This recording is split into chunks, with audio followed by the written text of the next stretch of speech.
It is Wednesday, July 13th of 2020, and we're going to continue the story of why I haven't done a guy's daily drive in a while, except for last Monday, of course.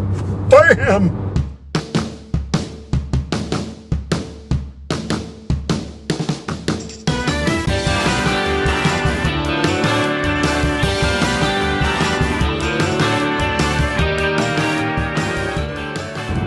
Hey, good morning, everyone, and welcome to Guy's Daily Drive.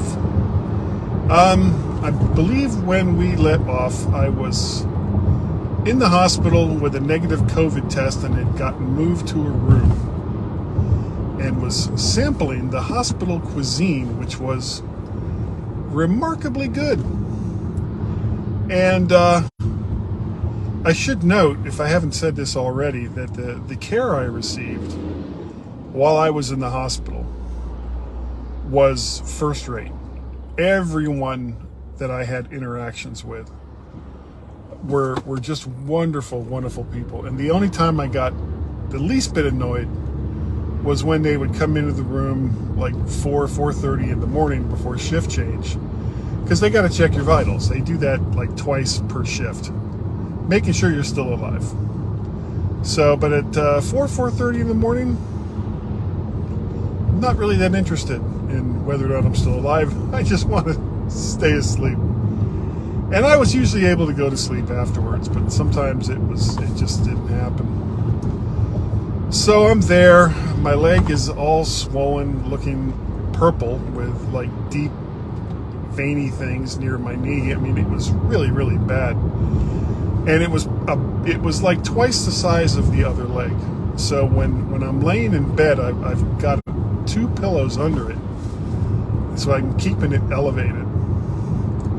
And it seemed like every 30 minutes I just had to pee like crazy. And the only time that became a problem was when I was hooked up to antibiotics and other stuff through an IV. And I'm pretty sure I talked about this already, but because I was having trouble walking, basically when I would unelevate, I don't even know if that's a word, I would unelevate my leg, and that would cause super sharp pain. I mean, really, really bad pain. And I would dangle that over the bed for a second until it would stop feeling really, really awful. And then as soon as I put it on the ground, it would start up all over again. And then I would have to sit there for a minute or two before I could stand. So this basically meant that I was walking, standing hazard. And they turned the alarm on the bed. So anytime I shifted my weight, the alarms would go off on the bed. And they would come in, you okay? I was like, I'm just trying to get up to pee, for God's sake. Let my people pee. And after about 2 days, they finally turned that off, which I was so grateful, because I would wake up several times during the night and have to deal with this. Anyway, so I'm here in this hospital bed, having to pee like crazy. My leg hurts like crazy. They're giving me shots for blood thinner medicine in my stomach.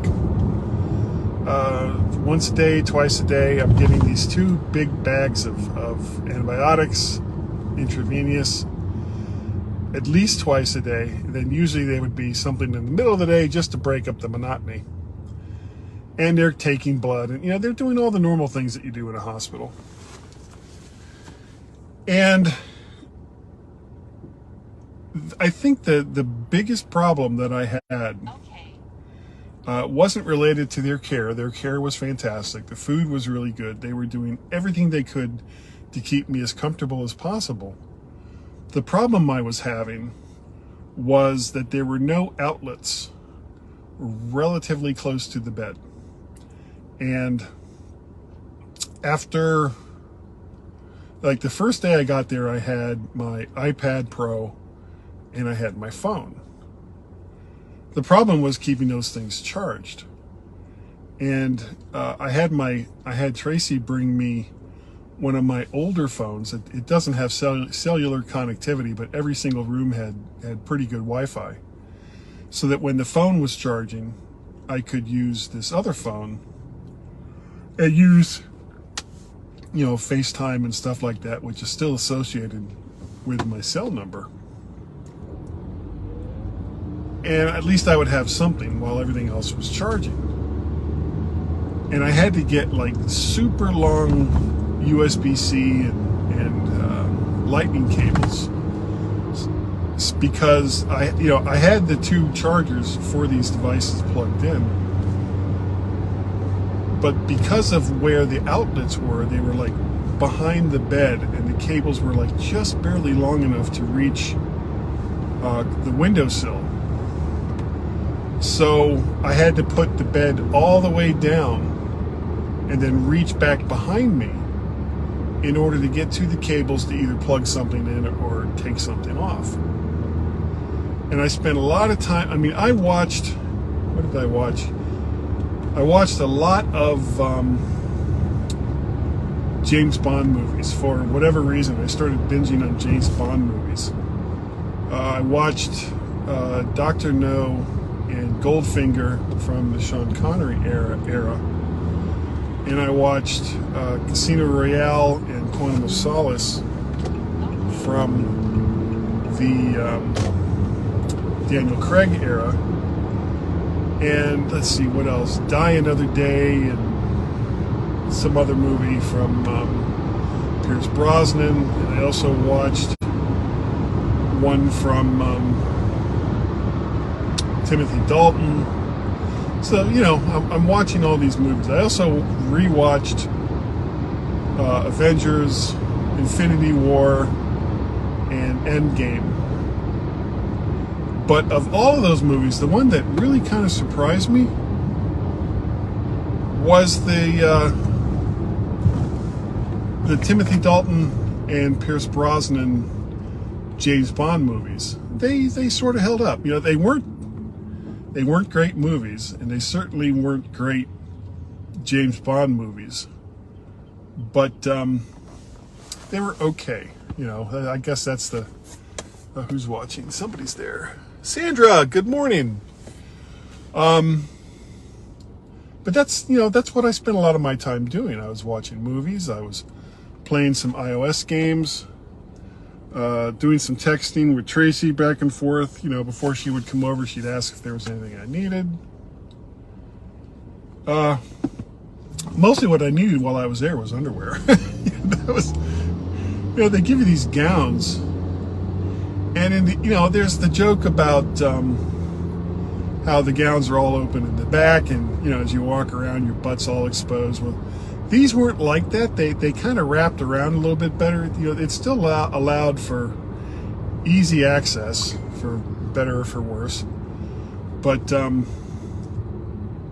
it wasn't it wasn't that bad, and I was okay. But one of the things that I did, like about two to four times a day,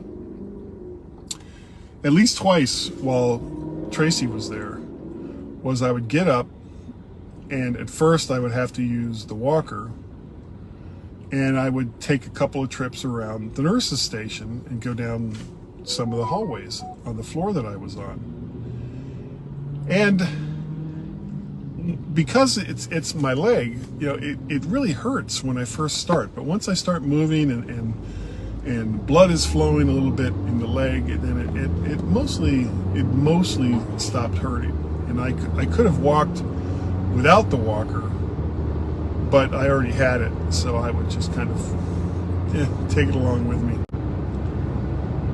And that's what I spent most of my time doing. I would go for little walks, I would watch movies, I'd play iOS games, I would play the Charger Shuffle, trying to keep everything at a reasonable amount of charge.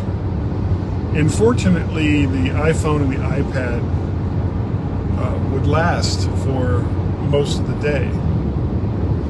And depending on what time I would go to sleep, because my sleep was really kind of broken up, not just because they were coming in and constantly doing checks, but the blood pressure medicine that I was on and currently still am on makes me sleepy.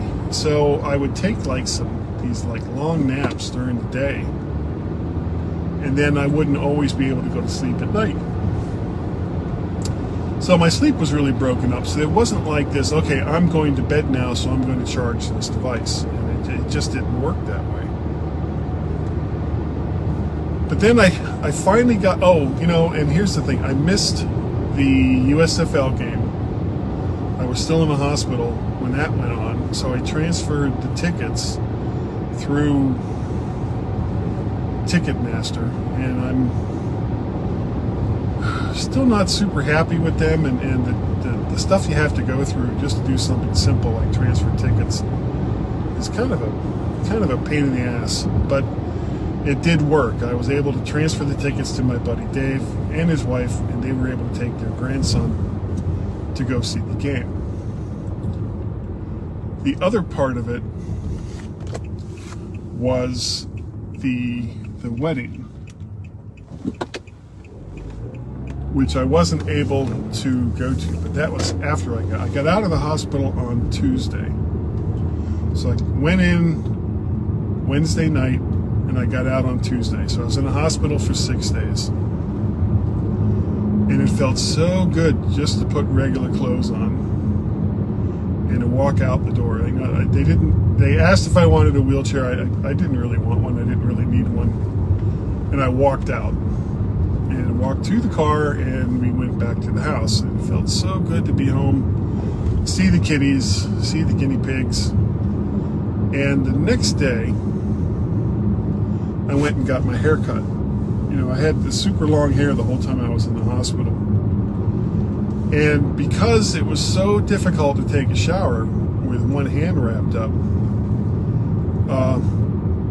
that kind of confirmed my wanting to finally get a haircut. It's been about 3 years since I got my haircut.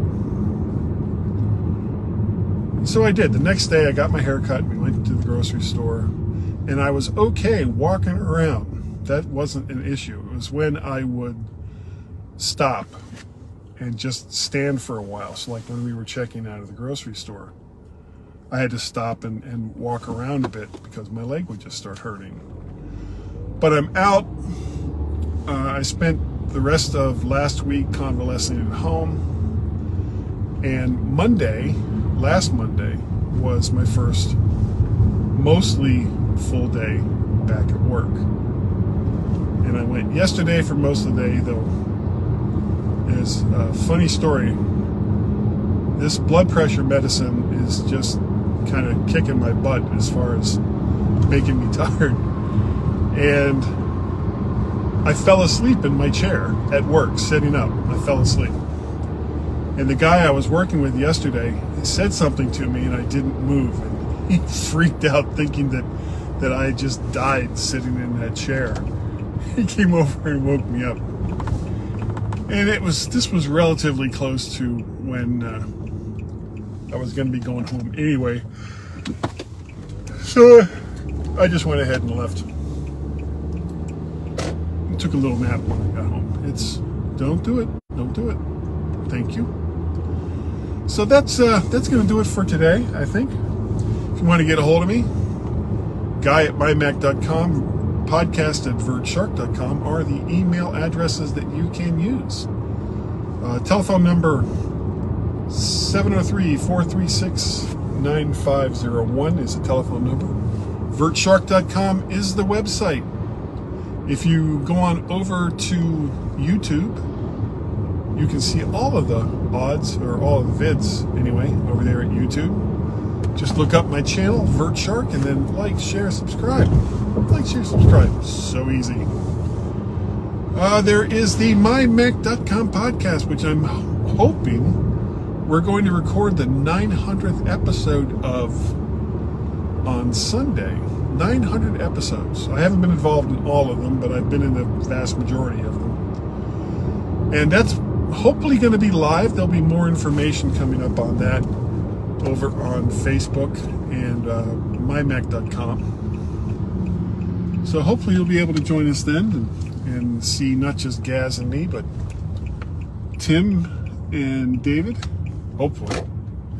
So most of the former hosts of the mymac.com podcast. And if there's any news along those lines, I'll let you know. Well, that I think is going to do it. So thank you all so very, very much for joining me today on Guy's Daily Drive. And I will see you all next time as I pull into a parking space. I will see you all next time right here on Guy's Daily Drive. Bye-bye.